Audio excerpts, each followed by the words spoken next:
አይ ነገ ሐኪም ቤት እንድትወስጂኝ እፈልጋለሁ ማለት እንዴ ምን ሆነሽ ነው ሐኪም ቤት የምወስድሽ? ወዴን እያመመኝ ነውና እንድታይ እፈልጋለሁ ማለት ወዲያውኑ አባዬ ደፍሮኛል እና እንድታይ እፈልጋለሁ አለች። ለቤት ክትታብና ድጋሚ ያላስችለኛል። ሰዓቱ መሽቷል። በዛን ሰዓት በወጣ ይከተለኛል። ለምን አልነገርሽኝ?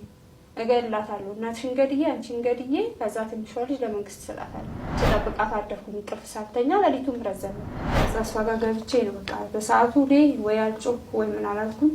ውስጤ በጣም እንትን እያለ ነበር። ተደነጋግጫ ከዛ እንደሆነ ነገር ዞረብኝ። ማለት ሰው ሰምቶ እንዴት አስችሎ ዝም ይላል? ፖሊሶች ጋር ተደዋወሉና አቤት አለ ሲሉኝ እኔ ወደዚህ ልወጣ ስል እሱ እየገባ ነበር። ለካ ገብቶ አስፈራርቷት ነው።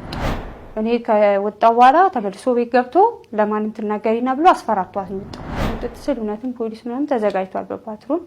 ከዛ ወጥቼ ቤት ሲሄድ የለም ቲያትረኛ ነው ሞያ ያለው ራሱን ቀይሮ ሌላ ጊዜ መጥቶ እንደሚያጠቃን አልጠራጠርም። ከዛ ስትናገር እኔ አንድ ቀን ለሰማሁት እንኳን ይዘጋኛል። ይሄ 7 አመት ያህል መያዝ ማለት ነው። በመቼ ጀምሮ ነው ብዬ ስጠይቃት አንቺ አራስ ቤት ሆነሽ ማማንና ወልደሽ አራስ ቤት እንግዲህ አስቡ 14 አመት ማለት ለ7 አመት ያህል ማለት ነው። ማዬ ይገልሻል አንቺንም እሷንም ገድዬ ትንሿን ለድርጅት ሰጥቼ እኔ እጄ ለመንግስት ሰጣለሁ። እኔ እንጃ ይሄን ሁሉ ነገር መቻሏ እኔ ለእሷ እኔ ከብደኛል በጣም ማለት ነው።